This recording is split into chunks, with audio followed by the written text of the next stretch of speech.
My daughter mocked me for being poor. She never expected what I left her in my will.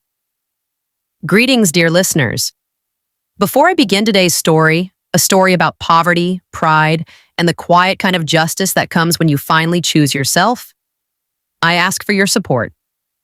Please like this video, subscribe to the channel, and tell me in the comments which city or country you are listening from. It always comforts me to know I'm not alone in this world. Now, let me tell you my story. People don't notice you when you grow old.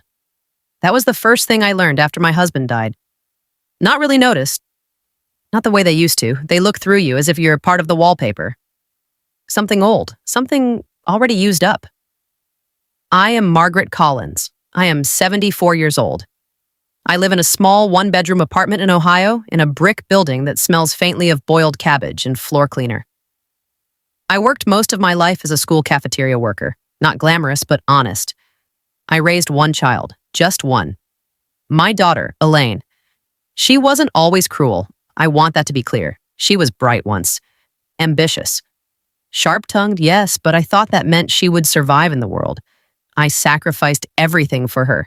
Skipped meals, wore the same coat for 20 years, worked double shifts when my knees were already screaming.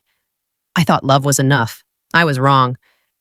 Elaine came to visit on a Tuesday afternoon. She didn't call ahead. She never did. She just showed up when it suited her, usually when she needed something. A document, a signature, or simply to remind herself how much better her life was than mine. I heard her heels clicking down the hallway before she knocked. "Mama," she called, already annoyed. "Open up. It's freezing out here." I opened the door. She swept inside like a gust of expensive perfume and impatience, scanning my apartment with that familiar look of disappointment. "You're still living like this?" she asked, wrinkling her nose. Like this. As if poverty were a personal failure instead of a lifetime of survival. "I manage," I said quietly. She dropped onto my couch, the same couch my late husband bought secondhand 20 years ago, and crossed her legs. "You know," she said, pulling out her phone, "my friend's parents are traveling. Cruises, Europe, Florida in the winter, and here you are, counting pennies." I didn't answer. I had learned that silence was safer. She stood and walked into the kitchen, opening cabinets without asking. She frowned. "Do you ever buy anything decent? Where's the good food?" "This is what I can afford," I said. She laughed, not kindly. "You're always playing the victim. If you'd made better choices, you wouldn't be like this."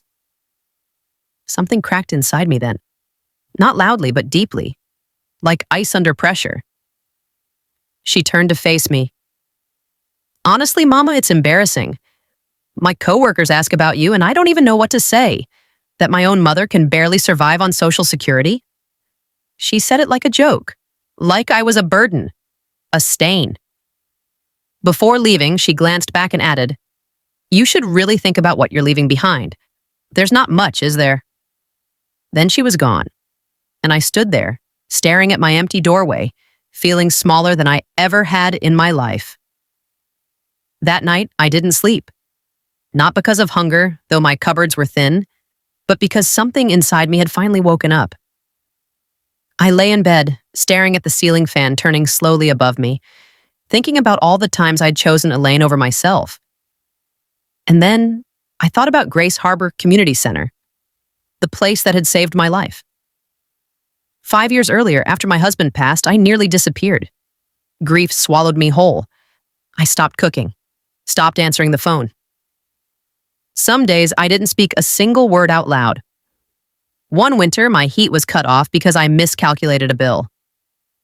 I sat wrapped in blankets, shaking, wondering if anyone would notice if I simply stopped.